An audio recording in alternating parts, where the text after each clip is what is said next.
Une soirée tranquille dans la cuisine brisa les fragiles frontières entre nous, bouleversant tout en un instant.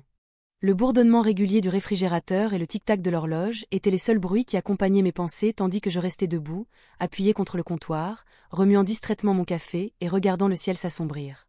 Cela faisait longtemps que je n'avais pas partagé la maison avec quelqu'un, et je n'avais pas réalisé à quel point sa présence allait tout changer.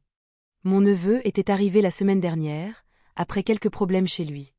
Au départ, ce n'était censé être que temporaire, juste le temps qu'il règle les choses, comme il avait dit, d'un ton évasif, évitant toute explication plus profonde. Je n'avais pas insisté.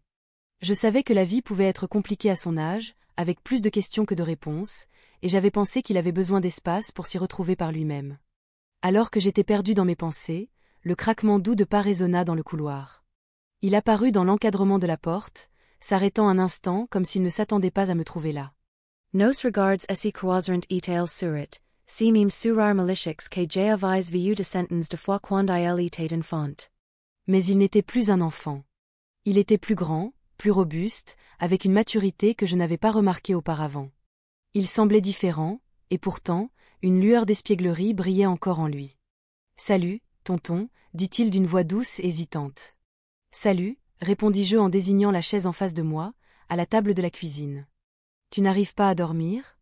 Il secoua la tête, une ombre traversant son visage, bien qu'il tentât de masquer son trouble par un sourire. « Je suppose que non », murmura-t-il en s'installant, posant ses bras sur la table. Je réfléchis beaucoup, je crois.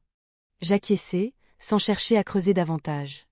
Parfois, en parler peut aider. Il ne répondit pas tout de suite. Son regard restait fixé sur ses mains, jouant distraitement avec un fil détaché de sa manche. Un instant, il sembla sur le point de se confier, mais détourna les yeux et haussa légèrement les épaules. « C'est juste, des trucs, tu vois. »« Ouais, je comprends, » dis-je avec un petit sourire. « Mais ne garde pas tout pour toi. Quand tu seras prêt, je serai là. » Nous tombâmes dans un silence confortable, chacun perdu dans ses pensées. Seul le tic-tac de l'horloge remplissait l'espace entre nous. Il y avait pourtant quelque chose de non dit, une tension dans l'air, comme une barrière invisible qu'il ne voulait pas franchir. Mais je n'allais pas le forcer. Après quelques minutes, il reprit la parole, presque dans un murmure. « Tu as déjà eu des moments où, je sais pas, où tu ne sais plus vraiment où tu vas. » Je le regardais attentivement. Il ne posait pas la question à la légère. Il y avait un poids dans ses mots, une vulnérabilité qui me prit au dépourvu. « Oui, j'en ai eu ma part, » répondis-je, choisissant mes mots avec soin. « C'est normal, surtout quand on est jeune. Parfois, il faut juste avancer un jour après l'autre, jusqu'à ce que les choses prennent un sens. » Il hocha doucement la tête, mais son regard restait lointain, perdu dans des pensées que je ne pouvais deviner. Impossible de dire si mes paroles l'avaient aidé ou s'il se contentait de faire semblant d'aller bien. Comme s'il ressentait le besoin d'alléger l'atmosphère, il changea brusquement de sujet, évoquant une vieille sortie de pêche que nous avions faite des années plus tôt. Je ris en me souvenant du jour où il était tombé dans le lac, trempé jusqu'aux os mais hilar malgré le froid. Il rit aussi, et se dissipa un instant la tension entre nous. Pendant un bref instant, c'était comme avant, comme si rien n'avait changé. Mais quand le rire s'estompa, le silence revint, plus pesant que jamais. Il avait quelque chose à dire, quelque chose qu'il n'arrivait pas à formuler. Il me jeta un regard hésitant, comme s'il essayait de deviner si je comprendrais. Avant que je ne puisse parler, il se leva brusquement, sa chaise raclant le sol. « Merci pour la discussion, tonton. Je vais aller me coucher, » dit-il avec un mince sourire. « D'accord, » répondis-je en le regardant quitter la cuisine, ses pas s'éloignant dans le couloir.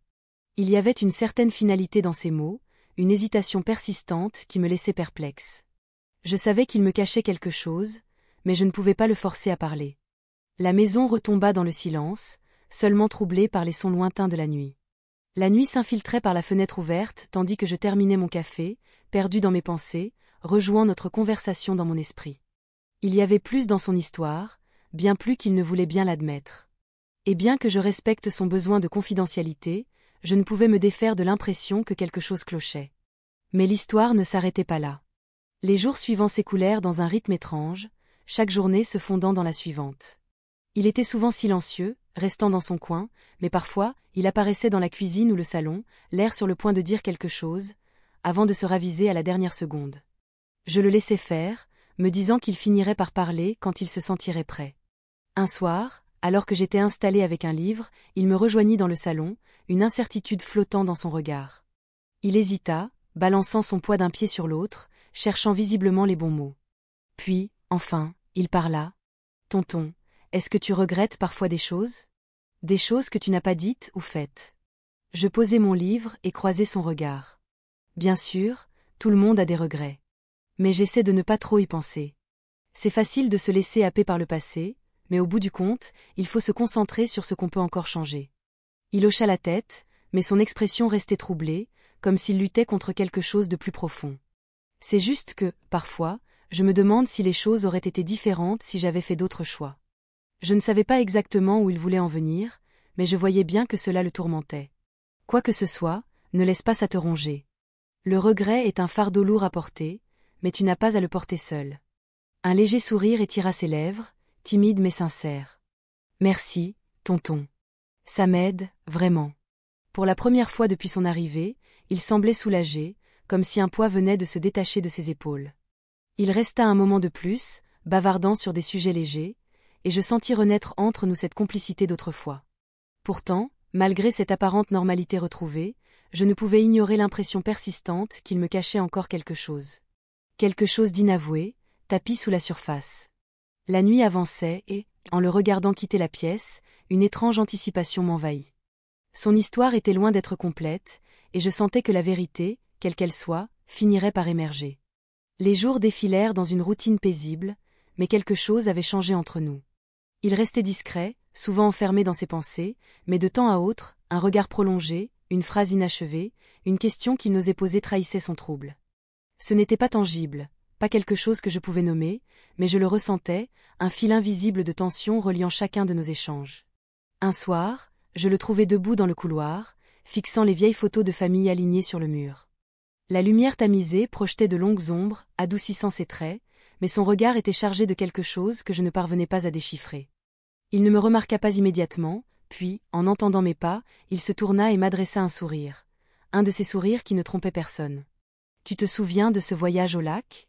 demanda-t-il en désignant une photo de nous deux, tout bronzés et éclatant de rire, éclaboussant l'eau.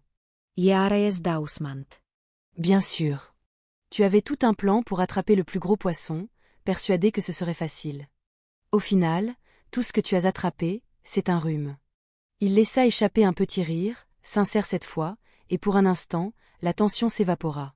Ouais, certaines choses ne changent jamais. Un silence s'installa, chacun de nous replongeant dans ses souvenirs. Pourtant, l'atmosphère était lourde, comme si quelque chose restait en suspens, non dit. Je l'observai, espérant que ce soit enfin le moment où il se livrerait, mais il se contenta d'un dernier regard vers la photo avant de s'éloigner vers sa chambre, sans un mot de plus. Cette nuit-là, le sommeil me fuit. Je restai allongé, fixant le plafond, l'esprit assailli par une foule de questions. Une partie de moi voulait l'affronter, exiger des réponses, comprendre enfin ce qui le hantait. Mais chaque fois que j'y songeais, je me ravisais, craignant de le pousser à se renfermer davantage.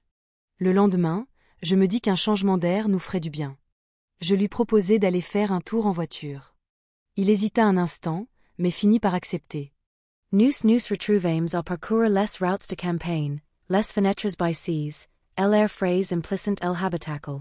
Pour la première fois depuis des jours, il paraissait détendu, un léger sourire flottant sur ses lèvres alors que nous roulions en silence. Alors que le soleil déclinait à l'horizon, je bifurquai vers un lac que nous connaissions bien. Il était désert, l'eau calme et immobile, reflétant le ciel embrasé du crépuscule. Nous nous installâmes sur le capot de la voiture, contemplant le paysage. Pendant un court instant, c'était comme avant. Juste deux membres d'une même famille, partageant un moment simple et tranquille. Une soirée paisible. Mais juste au moment où je pensais que la tension s'était enfin dissipée, il se tourna vers moi, son expression soudainement sérieuse. « Tonton, est-ce que tu as déjà ressenti, comme si tu aurais pu faire plus ? Comme si tu étais passé à côté de quelque chose d'important ?» Sa question me prit au dépourvu, mais je sentis qu'elle cachait quelque chose de plus profond. « Oui, » répondis-je prudemment. « Parfois, on ne réalise l'importance des choses que bien plus tard. Mais la vie a une drôle de façon de nous offrir des secondes chances. » Il hocha lentement la tête, son regard perdu alors qu'il fixait le lac au loin. « Yeah. Je sais pas. Parfois, j'ai l'impression d'être bloqué, que peu importe ce que je fais, je ne suis pas à ma place. Sa voix s'éteignit sur une note de frustration, comme s'il luttait contre quelque chose qui lui échappait. Avant que je ne puisse répondre, il poussa un profond soupir, frottant ses mains l'une contre l'autre comme pour s'ancrer dans le moment présent. Peut-être que c'est « stupide », murmura-t-il, presque pour lui-même. Peut-être que je devrais juste laisser tomber. Et, ce n'est pas stupide, dis-je doucement. Parfois, les choses ne font pas sens tout de suite, mais ça ne veut pas dire qu'elles ne valent pas la peine d'être comprises. Tu n'as pas besoin d'avoir toutes les réponses maintenant. Il me jeta un regard, et je crus y voir un soupçon de soulagement. Merci, tonton. Je crois que j'avais besoin d'entendre ça. Le trajet du retour se fit en silence, mais ce n'était pas un silence pesant. Il y avait une compréhension tacite entre nous, une reconnaissance mutuelle du poids que nous portions tous les deux. Lorsque nous arrivâmes devant la maison, il se tourna vers moi avec un petit sourire. « Merci pour aujourd'hui, » dit-il, sa voix plus douce que d'habitude. « N'importe quand, » répondis-je en lui donnant une légère tape sur l'épaule. « Tu sais que je suis là pour toi, hein ?» Il hocha la tête, son regard s'attardant sur moi un instant avant de sortir de la voiture et de rentrer à l'intérieur. Je l'observais s'éloigner, partagé entre un sentiment de soulagement et une inquiétude diffuse. Nous avions franchi une étape, mais il restait encore quelque chose d'inachevé, une ombre qui flottait aux marges de notre conversation. Les jours suivants, quelque chose changea entre nous. Les silences se firent plus courts, les conversations un peu plus longues, et je retrouvai peu à peu le neveu dont je me souvenais, ouvert, insouciant, libéré du poids qui semblait l'accabler. Nous passions plus de temps ensemble, partageant des souvenirs, cuisinant, regardant de vieux films tard dans la nuit. Mais malgré cette nouvelle proximité, une tension persistait, tapie sous la surface. C'était subtil, presque imperceptible, mais présent. Comme un orage à l'horizon, attendant son moment pour éclater. Je ne pouvais pas vraiment mettre le doigt dessus, mais je le ressentais dans ses regards prolongés, dans ces silences où aucun de nous n'osait parler, dans cette atmosphère lourde d'une attente inexprimée. Un soir, alors que nous étions assis sur le canapé, une discussion légère se transforma en un éclat de rire, le genre qui voulait s'essouffler, les larmes aux yeux. Mais quand notre rire s'apaisa, il me regarda avec une intensité inhabituelle. « Tonton !» Sa voix n'était qu'un murmure, hésitante, presque tremblante. « Est-ce que tu as déjà ressenti, comme si tu étais censé être proche de quelqu'un, mais que tu ne pouvais pas ?» Sa question flotta un instant dans l'air, lourde et chargée. Je marquai une pause, incertain de la réponse à donner.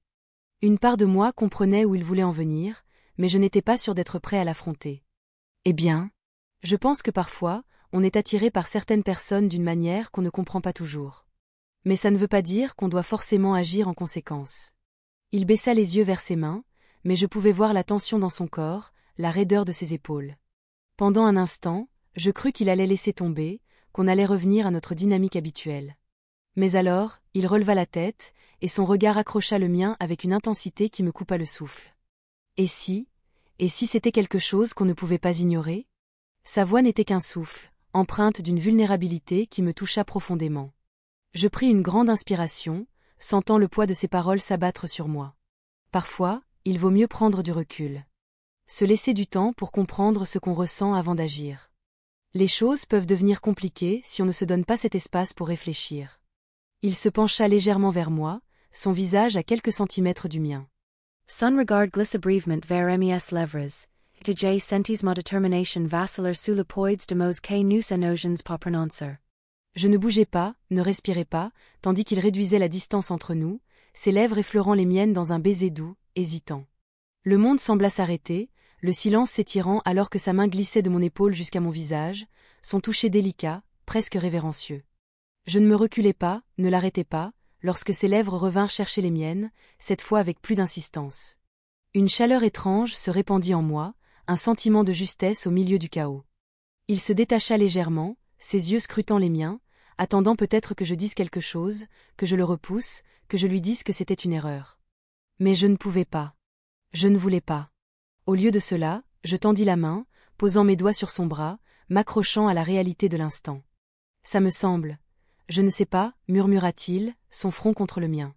Ça me semble être ce qui doit arriver. Je n'avais pas de mots pour répondre, incapable d'exprimer la tempête d'émotions qui tourbillonnait en moi. Tout ce que je savais, c'est que pour la première fois depuis longtemps, les choses me paraissaient justes, même si elles n'avaient aucun sens. Ses doigts glissèrent le long de ma mâchoire, son toucher déclenchant un frisson qui me parcourut tout entier. Nous étions à la lisière de quelque chose d'irréversible. Il se pencha à nouveau, ses lèvres capturant les miennes dans un baiser doux mais insistant, empreint d'une désespérance silencieuse qui résonnait en moi. Je me laissai emporter, me fondant dans l'instant, ancré par la chaleur de ses mains, alors que mon esprit luttait contre les implications de ce que nous étions en train de faire. Mais je ne voulais pas réfléchir. Je ne voulais pas questionner. Je voulais juste me perdre dans ce moment. La cuisine fut le seul témoin de cette intimité silencieuse. Ses mains glissèrent sur ma taille, m'attirant plus près, et je pouvais sentir son cœur battre, fort et régulier, en écho au mien. Nous restâmes ainsi, suspendus hors du temps, perdus dans cette proximité, nos silences parlant pour nous. Je savais que nous avions franchi une ligne. Que rien ne serait plus pareil. Mais à cet instant, je m'en fichais. Tout ce qui comptait, c'était la chaleur de ses bras autour de moi, la certitude tranquille de sa présence. Finalement, il se recula, son regard encore brûlant d'intensité, ses mains toujours posées sur ma taille. « Tonton. Je ne sais pas ce que ça signifie, mais je ne veux pas que ça s'arrête. » Je déglutis, mon esprit s'emballant, mais au fond de moi, je savais qu'il avait raison. Nos corps acetaant trouvailles, acetaant entrelaces, fondus dans l'émotion que nous consommate. Nous n'avions pas cherché à nous contrôler. Tout s'était déroulé naturellement. À cet instant, rien d'autre n'importait. Je levai la main, caressant sa joue, sentant la chaleur de sa peau sous mes doigts. Son regard se verrouilla sur le mien, et un sourire doux se dessina sur mes lèvres, mon cœur battant à l'unisson avec le sien. « Alors, ne nous arrêtons pas » murmurai-je dans un souffle. Nos lèvres étaient tuées quelques centimètres, l'air chargé d'attente.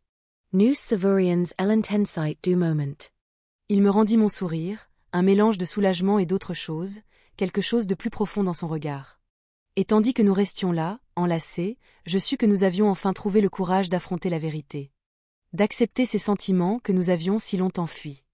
La cuisine était toujours plongée dans le silence. La nuit nous enveloppait d'un apaisement inédit. Pour la première fois, je me sentais exactement à ma place. Les jours qui suivirent semblèrent irréels, chaque instant baigné d'un étrange mélange de familiarité et de nouveauté. Nous avions glissé dans un rythme tacite, une compréhension silencieuse flottant entre nous comme un secret bien garde. Mais il y avait aussi une intensité nouvelle, une gravité que ni lui ni moi n'osions nommer. Elle nous attirait l'un vers l'autre, chaque regard, chaque geste teinté du souvenir de cette nuit dans la cuisine. Une nuit, alors que la maison dormait, je me retrouvai seul dans la cuisine, fixant la rue silencieuse à travers la fenêtre. Seul le bourdonnement du réfrigérateur troublait le calme. Je pensais être seul, jusqu'à ce que j'entende ses pas. Il entra doucement. Sa présence m'était familière, et pourtant mon cœur s'emballa en le voyant. Nos regards se croiseront, et pendant un long moment, aucun de nous n'y parla. Les mots semblaient inutiles dans ce silence chargé. C'était un silence qui renfermait tout ce que nous n'avions pas dit. Tout ce que nous avions évité. Et ce soir-là, il semblait plus lourd que jamais. C'était enfin trop, impossible à ignorer. Il fit un pas en avant, son expression à la fois ouverte et prudente. « Tonton » commença-t-il, sa voix à peine plus forte qu'un murmure. Je ne sais pas comment donner un sens à tout ça. Son regard s'accrochera au mien, un lueur de vulnérabilité traversant son visage. Je pris une profonde inspiration, sentant le poids de ces mots s'abattre sur moi. Je n'ai pas toutes les réponses non plus, répondis-je doucement. Mais peut-être qu'on n'a pas besoin de tout comprendre tout de suite. Il hocha la tête, son expression s'adoucissant tandis qu'il s'approchait encore. Nous étions là, le silence entre nous se rétrécissant peu à peu, et je pouvais sentir cette chaleur familière, ce lien silencieux qui semblait nous unir. Il tendit la main, la posant délicatement sur mon bras, son toucher une assurance muette. « Je ne veux pas que ça disparaisse, » dit-il, sa voix empreinte d'une détermination tranquille. « Je ne veux pas qu'on fasse comme si rien ne s'était passé. » Je plongeai mon regard dans le sien, y trouvant un écho de ma propre sincérité. « Moi non plus, » murmurai-je. Le silence s'étira entre nous, lourd de compréhension. Et à cet instant, je sus que nous avions franchi un seuil dont nous ne pourrions jamais revenir. Mais il y avait une certaine paix dans cette réalité, une acceptation discrète du chemin que nous avions choisi. Il se rapprocha encore, sa main glissant de mon bras jusqu'à ma main, ses doigts s'entremêlant aux miens. C'était un geste simple, mais il en disait long. Une promesse silencieuse que nous n'avions pas besoin de formuler. Nous restâmes ainsi, nos mains liées, une sérénité nouvelle s'installant entre nous alors que la nuit s'étirait. Au fil des jours et des semaines, nous apprenions à naviguer cet équilibre fragile entre la familiarité et ce territoire inconnu où nous nous trouvions. Nous protegens de conversations discretes autour d'un café, de regards furtifs à travers la pièce, chaque moment empreinte d'une tension à la fois exultante et effrayante. Il y avait des instants de doute, des murmures d'incertitude qui flottaient aux marges de mon esprit, mais chaque fois, je trouvais une assurance dans sa présence, dans la force tranquille de son soutien. Un soir, alors que nous étions assis dans le salon, il me regarda, son expression pensive. « Tonton, tu te demandes parfois où tout ça nous mène ?» Sa question me prit au dépourvu, et je marquai une pause, cherchant les mots justes. « Je pense que, parfois, il est normal de ne pas avoir toutes les réponses, » dis-je lentement. « Parfois, il suffit juste d'être là, dans l'instant. » Il hocha la tête, méditatif, comme s'il absorbait mes paroles. « J'imagine. Je ne veux juste pas perdre ça, » murmura-t-il, sa voix douce mais résolue. Je tendis la main, la posant sur son épaule dans un geste réconfortant. « On est ensemble dans tout ça, » dis-je calmement. « Quoi qu'il arrive, on fera face ensemble. » Il esquissa un léger sourire, soulagé, et pendant un instant, le poids de ses inquiétudes sembla s'alléger. Nous restâmes là, en silence, en compagnie paisible comme un baume sur les incertitudes que flottaient encore entre nous. L'avenir semblait vaste et incertain, mais à cet instant précis, cela n'avait pas d'importance. Nous nous avions l'un l'autre, et c'était suffisant. Les semaines suivantes défilèrent dans un flou insaisissable, chaque jour se fondant dans le suivant tandis que nous apprenions à composer avec la complexité de cette connexion naissante. Il y eut des doutes, des hésitations, mais chaque fois, nous trouvions un moyen de revenir l'un vers l'autre, portés par une volonté commune qui nous guidait à travers ces moments de silence partagés dans la cuisine. Des regards échangés à travers la pièce, des conversations murmurées tard dans la nuit. Chacun de ces instants était un fil qui nous liait, tissant une tapisserie de compréhension et de confiance qui se renforçait jour après jour. Mais il y avait aussi des moments où la réalité de notre situation pesait sur nous, son poids presque insoutenable. Nous vivions dans l'ombre, notre ligne un secret connu de nous seuls. Et si cela nous rapprochait, cela créait aussi une distance que nous ne pouvions combler. Il y avait des nuits où je restais éveillée, me demandant si nous étions destinés à vivre ainsi, cachés pour toujours. Pourtant, malgré les doutes et les incertitudes, il y avait une force silencieuse dans notre relation, une résilience qui nous portait à travers les moments les plus sombres. Nous trouvions refuge l'un auprès de l'autre, un abri contre un monde incapable de comprendre la profondeur de notre ligne. Et dans cet abri, nous découvrions une paix que nous n'avions jamais connue auparavant. Un soir, alors que nous étions assis dans la cuisine, une compréhension silencieuse s'installa entre nous. L'avenir était incertain, le chemin semé d'embûches, mais à cet instant précis, nous savions que nous étions exactement là où nous devions être. Nous n'avions pas besoin de l'approbation du monde, ni que quiconque comprenne ce que nous partagions, car nous le comprenions. Et dans cette compréhension, nous trouvions une force qui nous portait. Il tendit la main et prit la mienne, et pendant un instant, le monde s'effaça, ne laissant que l'assurance tranquille de notre lien. Nous restâmes là, en silence, nos mains entrelacées, une promesse muette. Quoi qu'il arrive, nous l'affronterions ensemble. Et dans cette promesse, nous trouvâmes une paix plus profonde que les mots, une certitude silencieuse que, peu importe ce que l'avenir nous réservait, nous serions prêts. Alors que nous restions assis là, la cuisine baignée dans la douce lueur de la lumière suspendue, un calme m'envahit. Le chemin à venir était incertain, semé de défis, mais en cet instant, je savais que nous avions quelque chose d'inébranlable, un lien qui nous porterait à travers toutes les épreuves. Et tandis que la nuit avançait, nous restâmes là, silencieux, nos mains toujours jointes, renouvelant cette promesse tacite. Dans l'immobilité de cette nuit, je trouvais une paix que je n'avais jamais connue auparavant. Et dans cette paix, je puisais la force d'affronter l'avenir, d'accepter les épreuves à venir, avec la certitude que nous serions toujours là l'un pour l'autre. Lorsque la nuit céda place à l'aube, je sus, au plus profond de moi, que quoi qu'il arrive, nous l'affronterions ensemble. Notre lien était indestructible, notre connexion une assurance tranquille que, peu importe les défis, nous serions prêts. Notre histoire avait été un voyage de découverte, un chemin qui nous avait menés vers une compréhension et une confiance plus profondes que les mots. Et tandis que nous étions là, dans le calme de la cuisine, nos mains toujours entrelacées, je sus que nous avions trouvé quelque chose de rare, quelque chose qui nous porterait à travers le temps, un lien qui durerait toujours.